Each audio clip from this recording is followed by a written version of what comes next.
Buenas tardes. Retomamos Hola. las jornadas.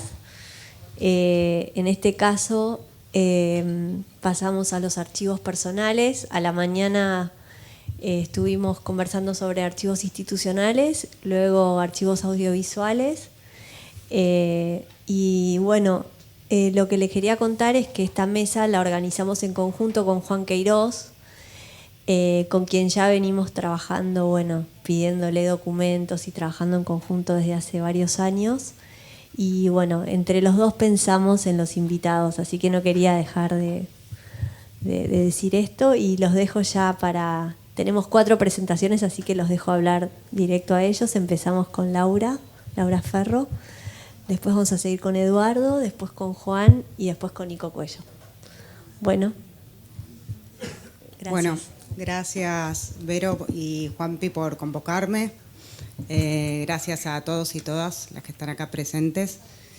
Antes de iniciar quizás a compartir las diapositivas, quiero hacer como un breve resumen de por qué particularmente hablo sobre el archivo o qué es lo que me llevó a mí a bucear o a indagar en el archivo familiar. Principalmente fue como una razón de intentar buscar una narrativa propia al relato familiar que me fue dado. El archivo familiar consiste obviamente en múltiples capas, pero particularmente para esta charla seleccioné lo que tiene que ver con el archivo de mi familia en torno al territorio de Chubut, más precisamente en la zona de Península Valdés, ahí cerca de Puerto Pirámides. Fue un lugar y es un lugar donde yo crecí y donde de alguna manera forjó mi carácter y mi personalidad, entonces parte de este archivo también me generó como la necesidad de revisarlo para poder escribir como un nuevo relato en torno a este universo en el que crecí, ¿no? Y haciendo un breve resumen de cómo llegó mi familia acá, fue a lo largo del año 1890. Mi bisabuelo era socio de Cinzano en Italia y Cinzano le paga una deuda a mi bisabuelo con estas tierras. Y cuando llega en 1890 encuentra que hay 2 salinas y se asocia a otras 2 personas y construyen un ferrocarril para poder exportar la sal, que en ese momento era importante porque es una forma en la cual mantenían los alimentos. Después, cuando en 1915, 1912 más o menos empiezan a haber otras formas de mantener los alimentos, como la electricidad, deja de ser de alguna manera el negocio familiar la sal, que también fue como constituyente para que Puerto Pirámides se forme como pueblo en esa época, porque había como una necesidad de construir como un puerto para que se pueda trasladar como el producto. Y de hecho en ese momento Puerto Pirámides era más grande que Puerto Madryn. Y bueno, luego de la sal, mi abuelo, que ya había venido de visita, él terminó el colegio en Italia y decide venir a estudiar a la Universidad de Buenos Aires, la carrera de agronomía, y se instaló en Argentina y su tesis la desarrolló en torno a cuál es la raza ovina lanar que mejor se adapta en la Patagonia. Y bueno, fue en torno a eso que fue la raza merino, su tesis. Entonces ahí mi familia lo que fue haciendo es como empezó a traer las primeras majadas de ovejas de patagones y hoy, después de 120, 130 años, somos como 4ª generación que mi familia se dedica a la lana en ese territorio. Entonces parte de los archivos que voy a compartir tiene que ver un poco con el archivo de la construcción del ferrocarril, de la lana, yo me encontré también con como 40 mapas, que era como una manera de medir el territorio, de conocerlo. Entonces me traje todos esos archivos de Patagonia a Buenos Aires y los registré en un estudio para ir como digitalizando todo el material. Y también hay toda una parte que tiene que ver con archivos fósiles, o una colección que bueno, que a modo también de recorrer el territorio, como mi familia fueron encontrando distintas piezas, porque ahí generalmente se encuentran como fósiles de la era terciaria y bueno, y más desde un lado de hábito familiar se fueron como guardando estas piezas y se creó como una pequeña colección que se guardaba en una pequeña caja fuerte y todos los veranos había como un ritual donde estas piezas se compartían con la familia y se iba contando quién la encontró, qué antigüedad tenía dentro de los conocimientos que teníamos. Entonces toda esta parte de los fósiles también es parte del archivo. Y bueno, ahora lo que voy a hacer es compartirles un poco este relato y al final les voy a compartir como un pequeño, como una pequeña sección de mi trabajo en torno a estos archivos, ¿no?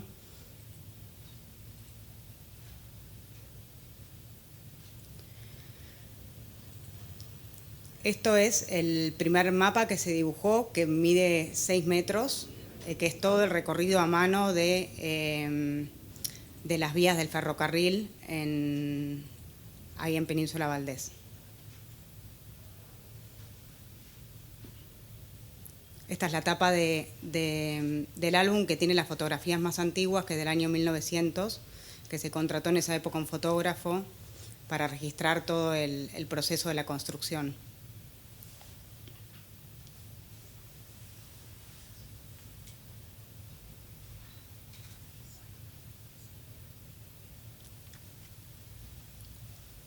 Esa es la bahía de Puerto Pirámides, ahí se puede ver que está como las dos vías de tren y están las carpas, que en ese momento era como se construían estos campamentos. La pirámide por la cual el pueblo se llama así, Puerto Pirámide.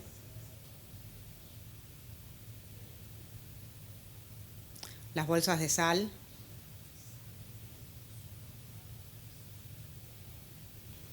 Los empleados de la salina.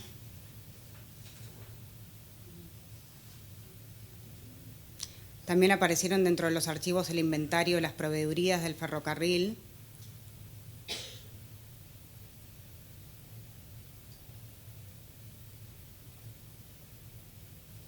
Y estas ya empiezan a ser imágenes que fueron registradas a través de mis generaciones, desde mis antiguas generaciones, desde mi abuelo, mi bisabuelo, mi tío abuelo. Ninguno se dedicaba puntualmente a la fotografía, pero sí tenían como un oficio. De hecho, uno de mis tíos abuelos tenía su laboratorio.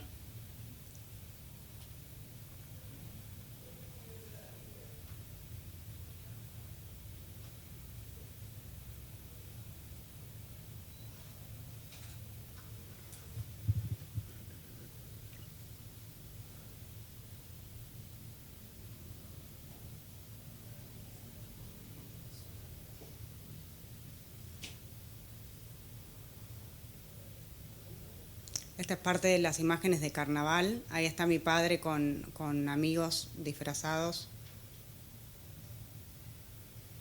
Mi abuela en una baliza.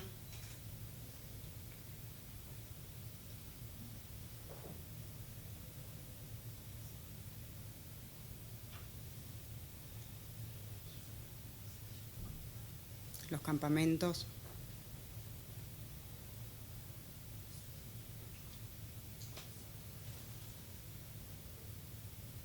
Esta es la primera fotografía aérea de la caleta, Valdés, que se fueron sacando tramos de la sección de la caleta y después se fueron uniendo.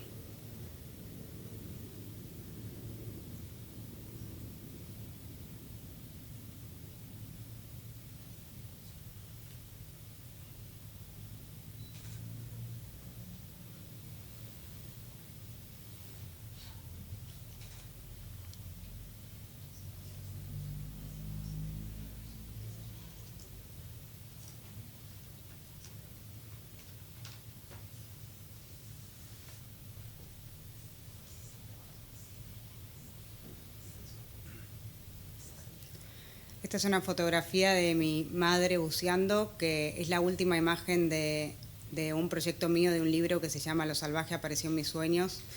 Y también abre como todo es como un disparador de como un proyecto que estoy ahora trabajando, porque es como me abre como toda la puerta como de mi lugar como mujer en esta historia. Entonces es como revisar toda esta historia paterna, me llevó a que este sea, fue como, a la vez como fue como inconsciente, ¿no? Como elegir que esta sea la última imagen que cierra el libro, pero que a la vez abre como una nueva puerta a lo que estoy investigando ahora.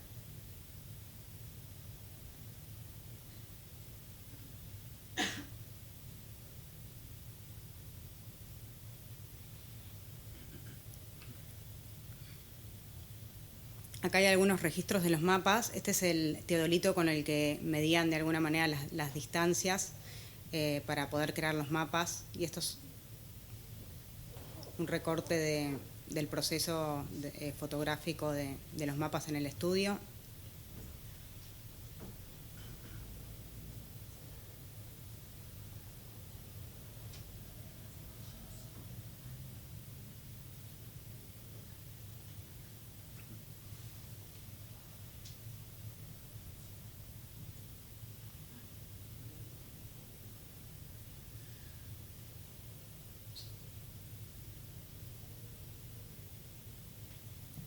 Y ahora viene la sección que sería de las cartas que se enviaban mis familiares a lo largo de los viajes, o quizás pasaban largas temporadas sin verse cuando quizás parte de mis familiares estaban en Italia y otros estaban en Chubut. Entonces, lo interesante también es que yo me encontré con un material que estaba totalmente organizado, o sea que mi abuelo de alguna forma tenía conciencia de archivo o conciencia de dejar un orden para una futura generación o para quien sea, para que se pueda encontrar con ese archivo con cierto orden. Yo a él no llegué a conocerlo, pero sí de alguna forma llegué a conocerlo a través de sus imágenes, de sus libros, de su orden, de su registro.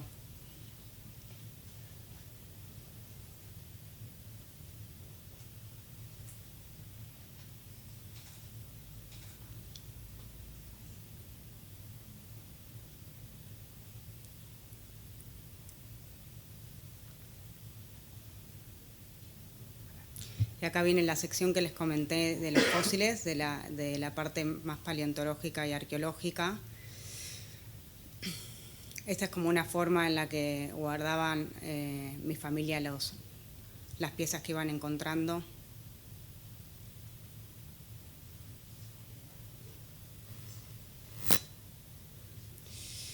Y cerca de ahí de Puerto Pirámides está el CENPAT, que es el Centro Nacional Patagónico, que es una sección del CONICET. Entonces lo que hice fue contactar a arqueólogas y paleontólogas y antropólogas que trabajan ahí, y ellas me ayudaron a catalogar las piezas, a determinar la antigüedad de cada objeto, la materialidad.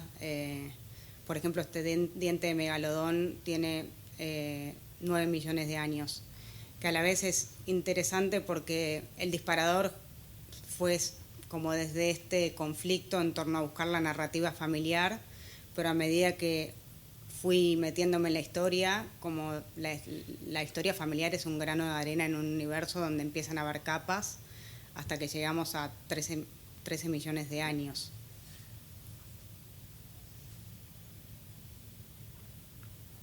Esta es parte de este proyecto que se llama Lo Salvaje apareció en mis sueños, y es como todas las piezas catalogadas, y que en algún punto también fue interesante como abrir como cierta colección que era íntima o privada para compartirlo con la ciencia para que pueda ser estudiada.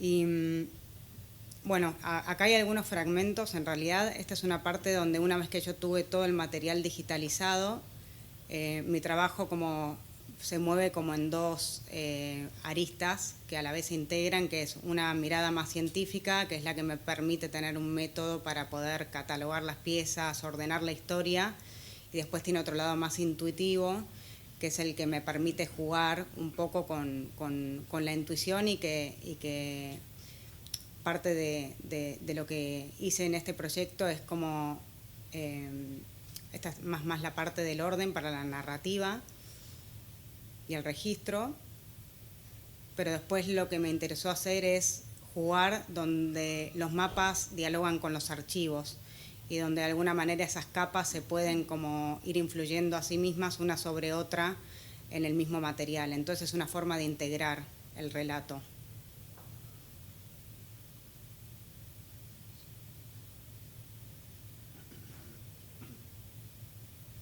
A la vez hay algo interesante en el sentido de que el mapa está hecho para medir, para la medición, y también hay algo acá como que siempre el paisaje o esa fuerza abismal del territorio siempre excede y sobresale del mapa.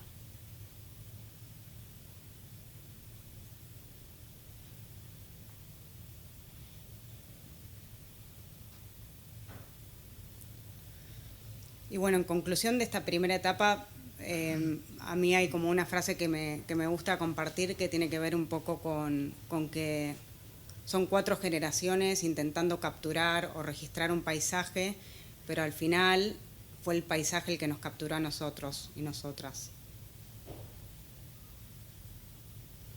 Y El tiempo es un paisaje es un proyecto que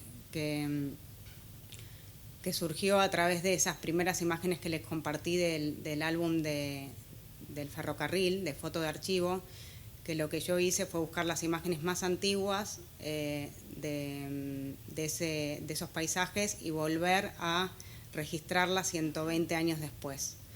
Que de alguna forma lo que en su momento me enseñó, pues los proyectos a medida que uno los va transitando, uno va aprendiendo una va aprendiendo de un montón de capas distintas, y para registrar cada paisaje tenía que aprender de alguna manera acerca de como los nudos del viento, las mareas, la nubosidad, como ir registrando distintos elementos que conformaban el paisaje original para volver a ese mismo lugar y registrarlo de la forma más similar posible.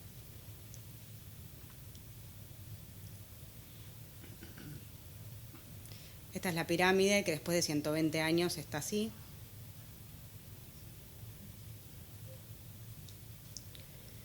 Y también es interesante cómo el territorio cambia a lo largo como de los años, no solo a nivel erosión, sino este lugar hoy es una reserva natural, a lo cual yo tuve que pedir un permiso en la provincia para poder entrar ahí, que hoy es una lobería. Entonces, como en ese momento donde se registró esa pirámide, como el vínculo del hombre con ese territorio era totalmente diferente.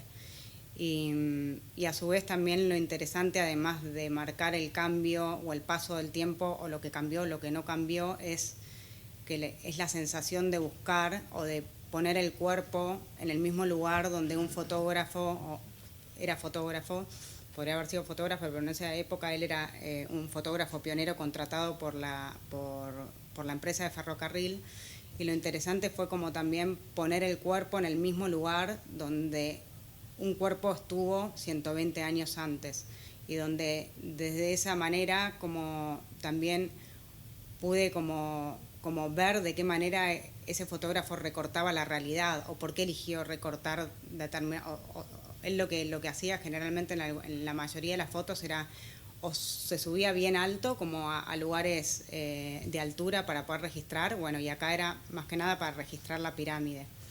Entonces es interesante sentir que tus pies están en el mismo lugar donde los pies de otra persona hace 120 años estaban ahí. Como hay algo con el cuerpo.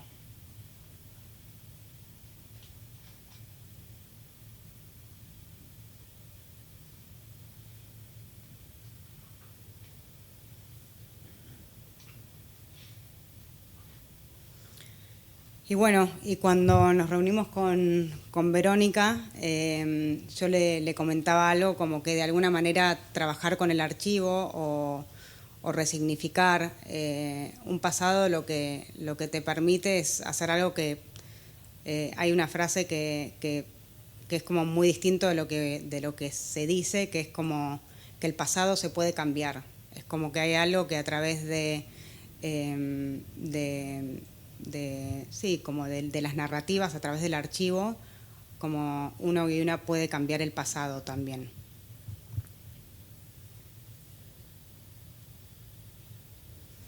Bueno, y eso es todo.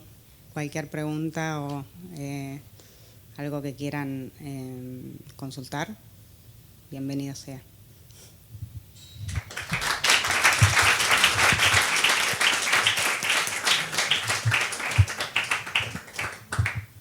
Bueno, muchas gracias. Después al final haremos todas las preguntas. Me olvidé decirles que está la mitad de la mesa por Zoom, ¿no? Y están conectados, están escuchando todos, disculpen. Un detalle bastante esencial. Así que Nicolás y Juan están viéndonos, por eso tenemos que estar con el micrófono para que ellos también nos escuchen. Después de pasar, también me gustaba subrayar que la muestra del cielo a casa, que lo dijimos a la mañana, pero bueno, quería repetirlo, como que la idea fue justamente incluir archivos de todo tipo, incluso familiares, por eso también esta invitación a Laura. Bueno, ahora Eduardo, pasamos a tu ponencia. Gracias. Yo quería un poco meterme en el tema o la diferencia entre lo que es una colección y lo que es un archivo, lo que es un coleccionista y un archivista. Por lo general, una colección es algo lineal, uno puede decir en dos dimensiones, se expande en su cantidad y lo que trata es muchas veces es de completar, ¿no? Y por eso el coleccionista muchas veces necesita un catálogo, que es la referencia que tiene para saber lo que tiene que conseguir. Ese catálogo es lo que le permite a él buscar el objeto que ya está encontrado. Vale decir, que el valor que tiene para el coleccionista la pieza es un valor que es individual, se queda ahí, no tiene trascendencia, porque en definitiva es algo que ya alguien encontró. Vale decir, es un placer personal el del coleccionista y no tiene demasiada envergadura. Lo que sí es cierto que muchas veces el coleccionista tiene una relación, si uno quiere decir pensar genética o genealógica, con el archivista o el archivo. El archivo es algo que se convierte en algo mucho más dinámico, que no tiene forma, y el archivista tiene una característica que es fundamentalmente neurótico. El otro será obsesivo, pero la neurosis del archivista es importante porque el archivista es suspicaz. El archivista supone que al lado de esa aglomeración de objetos hay algo más.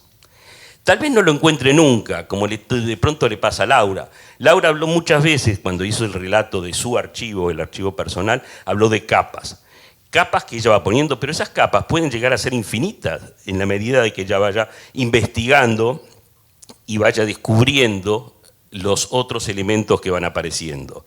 Por ejemplo, cuando dice de cambiar el pasado. Fíjense ustedes, el pasado que uno supone estratigráfico, como puede llegar a ser una pieza paleontológica, ella ubica esa pieza del megalodón ese dentro de su familia, capaz que dentro de su árbol familiar, porque le sirve a ella como concepto de elaboración. Entonces, esa es la dinámica que tiene un archivo y que es lo que tiene fundamental de diferente con una colección. Le voy a pasar un ejemplo para que vean. Mi tema es el tema de la sexualidad y el erotismo, ¿no? En el ámbito que yo conozco, que es el Río de la Plata, pero podría llegar a ser, si algo me llama la atención, que sea más extenso justamente por esta vitalidad que tiene el archivo. Yo tenía un proveedor de papeles, de esos que le compran papeles a los cartoneros, antes que fueran tan habituales después del 2001, estamos hablando anteriormente, y me compraba papeles y por lo general, bueno, él compraba este tipo de gente que recogía de las basuras. Y un día, dentro de la intimidad, le pregunto, pero escúchame, ¿vos no coleccionás nada? Y entonces me dice, sí, yo colecciono estampillas fiscales. Le digo, Pero le dije el FA por cortesía, porque es un plomo las estampillas fiscales, ¿no? O sea, las estampillas fiscales son cornucopias, a lo sumo un mercurio alado, pero no es como las estampillas de filatelia, que son animalitos y cuadros, cosas así. Entonces yo le digo, y hay mucho de eso. Y me dice, sí, yo soy el mayor coleccionista de estampillas fiscales de la Argentina. De nuevo. Y acabo de hacer una muestra en el correo. Y mirá, y me la devolvieron. Y me la trae la muestra para que la vea. Y también por cortesía la miró y aburridísima, por supuesto. Y entonces le digo, pero ¿y esto vale mucho? Y entonces me dice, las que más valen son las sanitarias. Le digo, epa, y yo las sanitarias me imaginé las estampillas de los caños, ¿no? Que uno va a hacer una obra, entonces... ¿Por qué? Porque, le digo porque de pronto las nuevas generaciones no saben, pero las estampillas fiscales es lo que uno pagaba como arancel. O sea, cuando uno hacía un trámite, el arancel ese era una estampilla fiscal que la compraba, se pegaba en el documento notarial o el que fuera, y eso certificaba que uno había pagado el arancel. Como ven, un plomo total. Y entonces agarro y le digo, ¿y cuáles son las estampillas sanitarias? Bueno, ya van a venir, ya van a venir. Y de repente me aparece eso que ustedes ven en pantalla, ¿no? Sí. Las estampillas fiscales sanitarias son las estampillas de las libretas sanitarias de las prostitutas en Rosario y Bahía Blanca. En Rosario y Bahía Blanca, que ahí estaba reglamentada la prostitución, porque obviamente eran puertos muy importantes. Ahí tenemos una ligazón con Puerto Pirámides, que no sé si tenía mucha prostitución, pero eso de pronto ahí andas a ver si aparece algún documento. Entonces, eran puertos muy pujantes, Bahía Blanca y Rosario, tenían muchos marineros, necesitaban de la prostitución y la prostitución estaba reglamentada con libretas sanitarias. Libretas que tenían las prostitutas y que mensualmente iban a ver al médico, pagaban un arancel comprando esa estampilla y el médico la obliteraba de esta manera, poniéndole una estampilla que decía sana, que decía enferma, con regla, vaciada, preñada y con las diferentes características que le permitían o no a esa prostituta seguir trabajando. Así es como ahí se junta un aspecto de colección, o sea, esta persona obviamente no tenía más expectativa que tener la mayor cantidad de estampillas fiscales que le pudiera permitir su capacidad y nada más. Pero a mí esta parte me apasionó y por supuesto le pedí todas las que podía conseguir hasta tener más o menos una serie completa de las situaciones de las diferentes prostitutas, porque esto es lo que me interesaba. Pero esto para mí era totalmente inesperado, yo no sabía que existía. El archivista no sabe que eso existe. Laura de pronto conoce la historia de su familia, sabe los miembros de su familia y más o menos lo que hicieron. Pero ahí le aparecen a ella, dentro de todos esos documentos, aristas insospechadas que le permiten desarrollarse en un sentido que no está previsto, que esas son las capas o es un infinito que permite cualquier archivo. En mi caso, lo que más me interesa a mí es, digamos, la vivencia del erotismo o de la sexualidad. O sea, a mí me gusta mucho el concepto que tiene Malinowski, el antropólogo, respecto a la especie humana, donde dice que el hombre es un ser pluviológico. O sea, el hombre no se alimenta, el hombre inventa la gastronomía.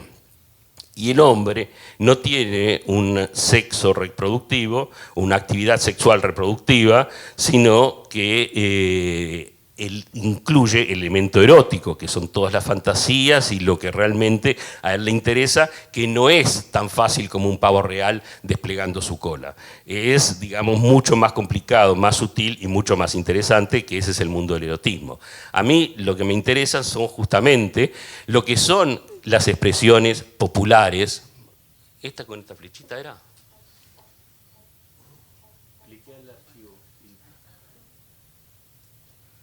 Ahí está, por ejemplo, ¿no? O sea, este chistecito hecho en torno a la Segunda Guerra Mundial. No sé si fue a posteriori o durante, una expresión de deseo o una celebración. O este otro ya mucho más local, que tiene que ver con la pasión futbolera.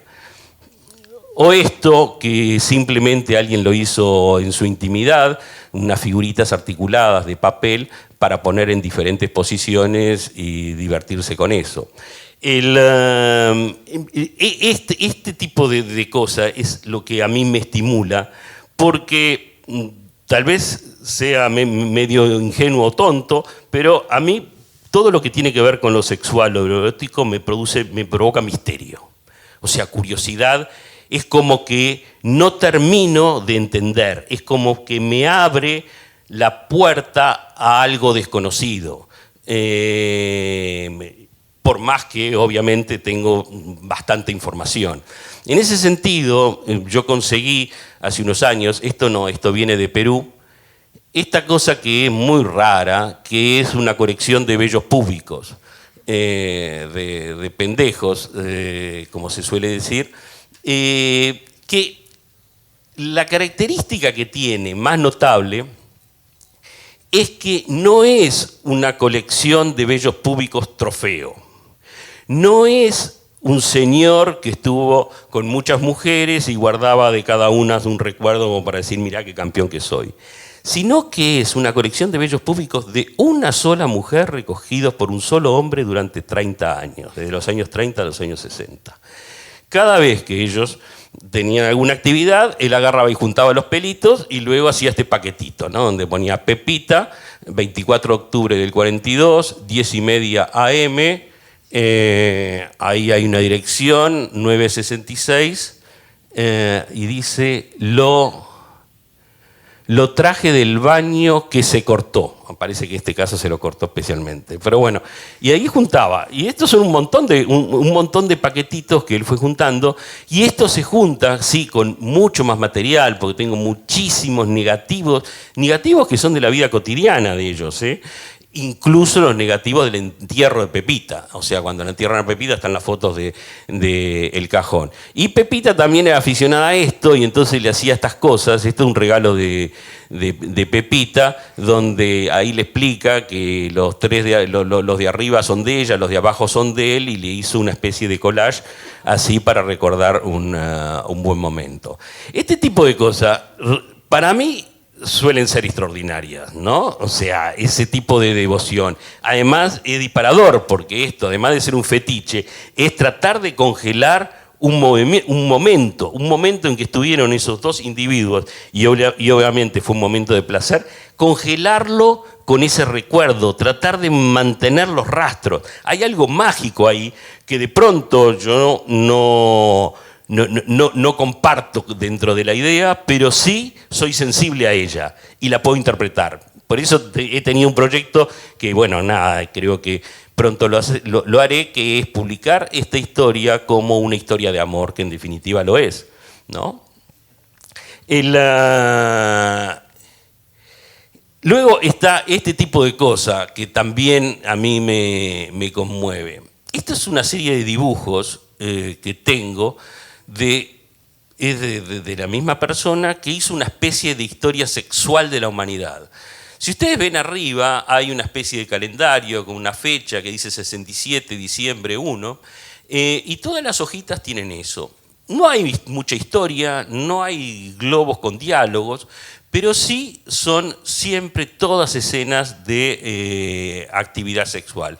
Con niños, con animales, con cucarachas, desde tiempos bíblicos, pasa por los romanos. Hay muchas que son en los últimos años del siglo XX incluso, pero lo que llama la atención es la cantidad, son cerca de 5.000, ¿no? Y la compulsión que tenía este individuo de dibujar, porque está hecho sobre cualquier papel. Esto no es una obra de arte conceptual. Él trabajaba, por ejemplo, en esto, que este es un papel de cigarrillo. ¿Vieron los paquetes de cigarrillo? Viene un lado plateado y el otro lado blanco. Bueno, en el lado blanco. Un volante, en el lado volante. O sea, hay propaganda de empanadas. Ahí más o menos le veo la fecha yo, ¿no? O sea, calculo que son de los últimos son de los 90. Papel de envolver, papel con grasa, de todos los formatos. Él tenía esa compulsión de estar dibujando todo el tiempo, porque también son una cantidad enorme. Y bueno, acá están las cucarachas esas que le puso, que no sé por qué. Pero bueno, hay muchos de estos, muchos con historias de niños, de maestras en las escuelas. Y como les digo, hay una cantidad enorme. Esto es, bueno, diferente a lo de César y Pepita, esto es una obsesión individual. Siempre hay, que es lo que me llama a mí la atención, por ejemplo, que conozco bastante la obra de dibujantes, por ejemplo, de historieta, que muchos de ellos tienen una serie pornográfica, ¿no? O sea, una serie de erotismo duro, por más que nunca publicaron nada similar. ¿Y por qué lo hacen? Y yo creo que hay ahí una suerte de nuevo de magia parecida a la del hombre paleolítico, cuando dibujaba el búfalo en una cueva con la intención de poseerlo. O sea, la magia era lo dibujo y luego lo tengo. Yo creo que hay eso por parte de los dibujantes muchas veces, y luego algo más interesante todavía, que es la voluptuosidad del trazo. O sea, creo que para muchos dibujantes dibujar esas formas le produce cierta voluptuosidad. Esto estoy hablando de dibujantes que son profesionales, pero también están los dibujantes aficionados y mucho material que yo tengo como este, que es de aficionados o que ni siquiera son dibujantes, pero les encanta dibujar esto. Es como que estuvieran tocando a estas personas que ellos van dibujando. O por lo menos eso es lo que me evoca este tipo de material y por eso, bueno, lo rastreo. Después hay otro aspecto que es el aspecto voyerista, ¿no? O de explotación sexual que vendría a ser. Como se sabe, el comercio de erotismo, de pornografía y de estos productos durante casi todo el siglo XX, hasta que llegó la democracia, estuvo prohibido. Prohibido incluso a veces con penas de cárcel. Entonces, era muy común que circulara este material de forma clandestina en kioscos, por ejemplo. Y había gente que se ocupaba de sacar estas fotos. O sea, conseguía modelos y sacaban estas fotos a las mujeres y luego se vendían en kioscos, en sobrecitos.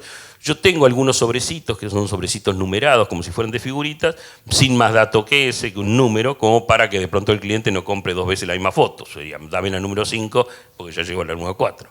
En ese caso, pero si no, eran fotos que se vendían sueltas. Este hombre que vemos acá, que era una especie de oficial de policía, porque lo tengo en otras formas uniformado, de él tengo cerca también de unas alrededor de 2000 fotos, y él sacaba fotos a todas las mujeres, lindas, feas, gordas, flacas, viejas, jóvenes, de todas tiene cantidad de fotos, algunas que con actividades de sexo explícito, sino simplemente mujeres, y a veces lograba estas cosas extraordinarias. Son fotos estas por lo general que están copiadas por contacto y logra esto que realmente es una foto que tiene un interés ya estético, pero esa es una proyección que hago yo, que no la hizo ni el consumidor ni la hizo él mismo, que se vuelve muy interesante con el flu que tiene, con el farol que aparece, con los matices que tiene atrás. Que bueno, es justamente la casualidad que tiene este hecho. Y frente a digamos, este mercado que había, porque desde que existió la fotografía erótica o pornográfica o de desnudos, lo mismo con el cine, había toda una serie de publicaciones que se hicieron durante el siglo XX que se publicaron de forma clandestina. Yo digamos, mi archivo, que es bastante extenso, siempre tuve, digamos, la idea o la fantasía de convertirlo alguna vez en museo, que es un poco lo que pensamos todos los que tenemos un archivo de gran cantidad y que nos gustaría mostrarlo, tal vez sí por vanidad, pero también para compartir y para tener este diálogo que estamos teniendo ahora. Lo cual a mí no se me está dando. Entonces, lo que empecé, sobre todo el año pasado, es hacer libros monográficos sobre estos temas. En este caso, este libro lo saqué el año pasado, que es Coger, la pornografía clandestina en el Río Plata durante el siglo XX. Este es un libro que se basa sobre todo en textos, en versitos, que salían en esas revistas pornográficas, intercalados con fotos a veces solo desnudos, otros podían ser dibujos también de situaciones de actividad sexual. Y es fundamentalmente muy gracioso, ¿no? Los versitos son ocurrentes, están bien hechos y son graciosos. Y cuando yo empecé a transcribir, estaban bien escritos, o sea, se ve que era de alguien que sabía y desde ya culto, porque no había errores ortográficos. Pero sí podía haber alguno tipográfico. Entonces, cuando empiezo a transcribir yo esos versos, me encuentro con la palabra coger con J. Y lo corrijo. Pero luego encuentro otro, otra vez con J. Y otro más, y otra vez con J. Y ahí me pongo a investigar y, por ejemplo, Cortázar, en el libro de Manuel, escribe coger con J. Cuando hace hablar ¿cómo se llama? Al judío masturbador. De Mayral también habla de coger con J. En internet la gente habla de que coger tiene que ser con J por cómo suena, que en realidad creo que es una fantasía porque suena parecido a la G, pero bueno, no importa. Pero lo que sí es interesante es que nosotros no tenemos una palabra en nuestro castellano, en nuestro idioma español, no tenemos una palabra para la actividad sexual. O sea, decimos hacer el amor, lo que es una cursilería, podemos decir foliar, que suena a paella, podemos decir fornicar, que suena a pecado, podemos decir copular, que suena a National Geographic, podemos decir hacer el coito, que ni siquiera es verbo, ¿no? O sea, ¿qué palabra tenemos nosotros para esta actividad? Acostarnos, que dormir la siesta, ¿no? Entonces, la palabra nuestra es coger, y coger, según la Real Academia, es cubrir el macho a la hembra, lo cual también es una palabra sumamente indigna, o a lo sumo para tratar de los animales de granja, que es otra de las acepciones que da la Real Academia. Entonces, nuestra palabra para la actividad sexual es coger, y coger con J. Nosotros no cogemos, nosotros agarramos, y no cogemos, cogemos con J. Ya está. Es eso.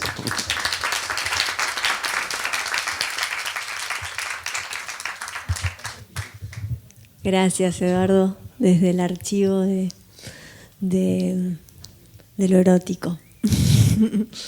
Bueno, ahora pasamos a Juan, que está en el Zoom. Cerramos esta. Después abrimos a preguntas, pues imagino que deben tener muchísimos comentarios y preguntas de ambas. ¿Empiezo ya? Hola Juan. Juan ¿Qué Queiroz. tal? ¿Cómo están? Todo bien, todo bien. Bueno. Ya podés empezar. Bueno, gracias por esta invitación a vos, Verónica, y a Belén Charpentier, y a todo el público que nos acompaña hoy, también a Laura, Nico y Eduardo, quienes están compartiendo la actividad conmigo, y es un placer. Bueno, yo básicamente voy a contarles mis primeros pasos en el archivo, que empezó en mi adolescencia, y en cómo este conjunto se fue transformando en distintos proyectos. Hoy llevo adelante el proyecto Archivos Desviados, que es un proyecto personal sin fines de lucro, que está abierto principalmente a personas de nuestras comunidades, las comunidades LGBT. Y es básicamente un registro de documentación sobre las primeras organizaciones argentinas e internacionales de gays, lesbianas y travestis de las décadas del 70, 80 y 90. Hay también materiales personales como cartas, fotos, álbumes, collages, dibujos y escritos personales. De hecho, uno de los álbumes se lo compré al querido Eduardo, un álbum hermoso, y del cual sacamos un artículo de Moléculas Malucas, que es una revista de la cual ahora les voy a hablar. Todos estos materiales, salvo algunas excepciones, los voy manejando de manera virtual porque todavía no tengo una estructura donde recibir gente, y en bastantes ocasiones los presto para muestras. Ahora en Decirlo a Casa hay algunas que están exhibidas. Bueno, para esta charla hice una selección de materiales que les voy a ir mostrando a medida que voy hablando, y muchos de ellos los fuimos publicando, como decía, en esta revista Moléculas Malucas, que es la revista online que confundé junto a mi querida amiga, la gran Mabel Bellucci, en marzo del 2020, y que rescata archivos y memorias a las que llamamos fuera del margen, ¿no? El proyecto publicó hasta ahora 100 artículos en 3 años que continúan online y están en nuestra página. Ya hemos dejado de subir contenidos nuevos, pero ya tienen ahí 100 artículos en la página. Bueno, voy a hablar un poco ahora de mis inicios. Yo desde los 8 o 9 años más o menos empecé a juntar cartas en cajitas, distintos tipos de papeles que pasaban por mis manos. Cartas de familia, fotos, recuerdos, estampillas de filatelia con perfiles de reinas, estampitas de las Nuestras Señoras que rezaban reunidas en el living de mi abuela, ella con mis tías, y siempre anotaba atrás las fechas y algún comentario. Más adelante, ya siendo un adolescente, con 15 años, como homosexual, me planté frente a mi padre y a mi madre. La verdad que la reacción de mi viejo fue realmente muy extrema y empezó a ejercer sobre mí un control casi, te diría, policíaco. Era un momento en el que yo estaba atormentado por las dudas y no tenía realmente con quién hablar y estaba muy confundido y temeroso. Entonces, de manera secreta, comencé a juntar recortes sobre homosexualidad.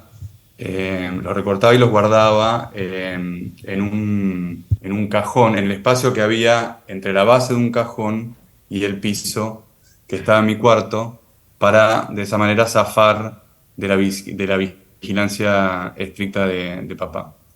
Ese espacio se transformó en una caja de herramientas para mí, como una manera de sentirme menos solo, de tener vías de comunicación desde las cuales de a poco empecé a obtener respuestas. Hay un texto en particular que me dio la fuerza para anunciarme frente a mi padre y a mi madre como gay y que escribió Marcelo Benítez, que justamente murió hace un año. Y Marcelo fue clave en mi vida, aparte de ser clave en nuestro movimiento. Ya les voy a contar de este artículo. Bueno, a medida que vaya hablando, estoy contando con la asistencia de mi querido marido, porque yo soy pésimo. Sí. No estamos viendo las imágenes. No están pasando todavía. Perfecto, no, pues me preguntaron acá. Soy yo por ahora. La por parte técnica me estaba dominando todo. Me estaba hablando por la cucaracha. Solo yo, Listo. mi amor. Por ahora solo yo. Bueno, sigamos ahora agradeciendo a tu marido, por favor. Sí. Perdón, por ahí me adelanté, parecía que ya les estaba mostrando, pero no, todavía no. Bueno, ahora sí, vamos a la primera foto, que está relacionada con Marcelo, esa persona que les digo que para mí fue un íntimo amigo y fue clave en la militancia homosexual en el país. Fue miembro del Grupo Eros de Frente de Liberación Homosexual y de los grupos gays de los años 80, aparte de ser un gran poeta y un gran escritor. Por supuesto, como siempre suele pasar, un gran olvidado. En esta foto que aparece acá publicada, es para la revista Panorama, en 1974, y lo vemos a Marcelo a la izquierda, seguido de Néstor Perlonguer y Eduardo Todesca, un año en que se agravó la persecución anti-homosexual por parte de la siniestra y criminal AAA. Estas maricas maravillosas eran conocidas como la malvadísima Trinidad de Eros, temidas dentro del frente por sus posturas radicalizadas y revolucionarias y sus lenguas afiladas. El Grupo Eros encontraba en la figura de la marica la auténtica revolucionaria. En la siguiente foto lo vemos a Marcelo con la histórica militante transexual Karina Urbina, que está haciendo unas máscaras ahí para la segunda marcha del orgullo, para las personas que todavía no podían o no se animaban a mostrarse públicamente como quienes realmente eran, ¿no? Es la segunda marcha del orgullo en 1993, que parte de la casa de la Cana, donde vivían Marcelo Ferreira y César Sigliuti, y desde donde se originó la primera marcha. Pero volviendo a cómo empezó mi archivo, yo en 1982 tenía 13 años y una vez por semana dormía en lo de mi padre en retiro. Él estaba separado de mamá y todavía no me había iniciado en la sexualidad. O sea, no le había puesto nombre a mi homosexualidad, pero algo de eso intuía que había en mí, ¿no? Una mañana de agosto de 1982, en la terminal Retiro, donde tomaba el tren para ir al Colegio Roca, al Colegio Nacional número 8, Julio Argentino Roca en Belgrano, entro al baño y recojo un volantito casero hecho de manera muy precaria. A los baños públicos le llamamos donde hay gire gay le llamamos teteras. Ahora me voy a referir a los baños como teteras. Ahí podemos ver una foto del volante. No recuerdo cómo la recogí, la verdad que es un recuerdo medio fantasmal y borroso, pero lo que sí recuerdo es que lo que decía, había unos términos ahí que yo no dominaba, pero de alguna manera sellaron cierto temor en mi cabeza. Ahora vamos a la siguiente foto. Ahí, como dice Eduardo, yo era una marica archivista neurótica y anoté la fecha al dorso, y hoy está ese papel en una carpeta como testigo del sexo entre mariscas y chongos en el espacio público, que fue una práctica muy degradada, como el escalón moral más bajo. Yo creo que el hecho de que existan documentos militantes que se crucen con el sexo en las teteras es muy importante, porque creo que hay que reivindicar a quienes pusieron el cuerpo y enfrentaron la persecución de la división moralidad de Lacan. Esta foto, que sigue ahora, vemos un escrito en 1974 por Héctor Anavitarte, que firmaba con el seudónimo de Rodolfo Rivas. Héctor fue un cofundador del Frente de Liberación Homosexual, y el texto se publicó en el boletín clandestino Somos. Ahí pueden verlo. Los baños públicos son nuestros salones de fiesta. Y esta próxima foto es la tapa del 5, de Somos 5, donde salió publicado el artículo. Bueno, yo ya siendo un adolescente ya me había ido a vivir con mi padre y estaba empezando a asumirme conmigo mismo como gay. Hay una frase que Carlos Jáuregui siempre repetía, y es que las personas LGBT nacimos en territorio enemigo, es decir, en nuestra familia es nuestro primer enemigo y nuestro primer obstáculo. Y es en donde nos dicen en la cara que, ya siendo adolescentes, en mi caso, por ejemplo, que somos una vergüenza o que somos antinaturales. Y muchas cosas peores también, como te prefiero asesino maricón, o te prefiero una hija muerta a una hija lesbiana, y barbaridades de ese tipo, ¿no? En la próxima foto, a mediados de 1984, en un puesto de diarios, veo una revista nueva, que es la revista Diferentes, que fue la primera revista gay publicada en el país en la época del llamado Destape. Yo la compré con un poco de pudor, debo reconocer, pero la compré. Y ese fue por fin mi primer contacto con la realidad gay local, con información sobre sociabilidad y militancia gay, sobre detenciones, aparte de fotos de hombres desnudos, contactos y publicidades con direcciones de boliches y bares. Fue sin duda la revista Diferentes una aliada y el primer material de lectura que colaboró a que yo no me sintiera un bicho raro. La felicidad que sentí al tenerla en mis manos realmente es indescriptible. A partir de ahí, y durante 2 años, me dediqué a comprar los 40 números que publicó. En la próxima foto, que es acá sí, aparece el artículo publicado en el número 6 de la revista Diferentes en 1984, donde leí por primera vez a Marcelo Benítez, que colaboraba en la revista, llevado por Jorge Gumier María. Este es el artículo que les contaba, en el que Marcelo analizaba las posibles consecuencias positivas o negativas que podrían existir para un hijo homosexual cuando salía del closet frente a su familia. Gracias a este texto, yo tuve la valentía, desarrollé la valentía para plantarme a los 15 años frente a mi padre y a mi madre, aunque más tarde mi padre me terminó echando de casa. Y esta es una foto de la Diferentes número 6, esta que sigue, que es la tapa donde sale el artículo de Marcelo. Acá en esta otra foto vemos otro artículo de Marcelo publicado en el mismo número, que es hermoso, El amor de los homosexuales, que está en la misma revista de El homosexual y su familia. Bueno, este rejunto de papeles, que es el origen de mi archivo, significa para mí no solo una arqueología de mi propia identidad, sino que también es parte de toda una memoria colectiva. Porque en ese espacio que les digo, yo guardaba recortes de artículos sobre el tema que salían en el diario o en revistas como El Porteño, Cerdos y Peces, donde anotaba las fechas y comentarios. También juntaba volantes en lugares como en la puerta del boliche Contramano, ahí en Santa Fe de Peña, donde a veces había gente de la CHA repartiéndolos discretamente. En esta foto vemos algunos de esos volantes que, aunque parezca mentira, muchos y a muchas les sirvieron para zafar del infierno de las detenciones, porque eran muy informativos al respecto. Porque está claro también que en relación a la persecución, para nuestras comunidades, aún en democracia, hubo otras cronologías subyacentes, porque aún en plena democracia nos siguieron privando de nuestra libertad en racias y en detenciones callejeras, con el silencio cómplice de la mayoría de la sociedad. Esta foto es un afiche callejero hecho por el Grupo de Acción Gay y el Grupo Federativo Gay, del cual Marcelo Benítez fue cofundador del Grupo Federativo Gay, y fue pegado una noche de 1984 en las avenidas Santa Fe y en la avenida Corrientes. Sobre esa persecución en democracia, el otro día justamente hablaba con mi querida amiga Ivana Tintilay, que es trabajadora sexual y activista y archivista travesti, activista también, quien hoy nos acompaña y que conserva los legajos de sus detenciones. Entre 1992 y 1996, Ivana fue detenida en plena democracia 95 veces en la cárcel. Acá vemos una foto, un legajo de Ivana, que nos trajo para compartir.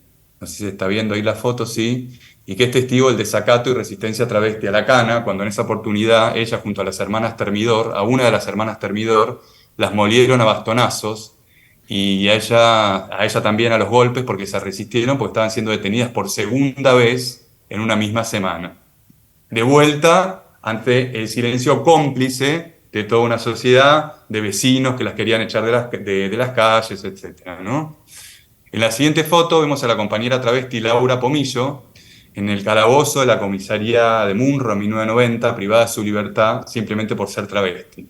Laura es otra de las tantas miles de compañeras travestis muertas tan temprano. Las fotos del archivo de Marcela La Rompecoche. En la siguiente foto, vuelvo nuevamente a Marcelo porque fue clave en todo esto. Vemos a su histórica casa de Avellaneda, sede de reuniones clandestinas del FDH en los años 70, y donde también Marcelo escribía para diferentes. La foto la saqué cuando lo conocí en 2015, que es cuando lo conocí personalmente a principios de ese año. ¿Y cómo lo conocí? Fue revisando papeles durante una mudanza, me encuentro con las diferentes en una de mis cajas y empecé a buscarlo porque quería conocerlo y agradecerle. Y miren lo que es el destino, que 31 años después de haberlo leído, le escribí por Facebook y a la semana siguiente me invitó a su casa. En ese momento Marcelo ya estaba retirado de las pistas, como decían en broma con Perlonger, que era como su hermana. En los años 90, ya cansadas del activismo, ellas iban a fundar la agrupación Marta, que era Maricas Anticuadas Retiradas Totalmente del Ambiente. Ahora voy a compartirles algunos archivos sobre el FLH, la agrupación en la cual Marcelo fue clave. En esta foto que sigue vemos a las maricas del Grupo Eros en retiro en mayo del 73, listas para ir a la Plaza de Mayo para la Asunción de Cámpora. Esta fue la segunda aparición pública organizada homosexuales y lesbianas en Latinoamérica, porque también, nunca se dice, pero había 4 lesbianas en el grupo ese día con quienes se encontraron en la plaza, y una de ellas, Mabel, tenía en un momento el palo con la pancarta. Sobre esta primera manifestación pública de maricas, sobre la primera, perdón, no, esta es la segunda. Hubo una primera manifestación de maricas en Latinoamérica que se realizó en Chile en 1973. Ahí Pablo Alcázar escribió un hermoso artículo titulado Enyeguecidas que publicamos en Moléculas Malucas. La siguiente foto es de una de las frutitas y flores de tamaño natural que hicieron las maricas de Eros con leyendas para el Día de la Primavera en 1973, donde todavía se respiraba cierta libertad. Se hicieron a mano en la casa de Marcelo, donde se juntaron unos 5 chicos del grupo Eros. Esta foto es un Perón Simón muy rápido, pero tengo mucho para mostrar y quiero cumplir con los 15 minutos. Esta foto es de un volante realizado por Marcelo en su casa en 1974, ya en momentos donde la represión estaba más dura, ¿no? De la AAA. La siguiente foto es otro volante hecho por Juan Carlos Vidal a mano, también realizado en 1974. Juan Carlos era un argentino que se radicó en New York en 1968 junto a su pareja Néstor Latrónico.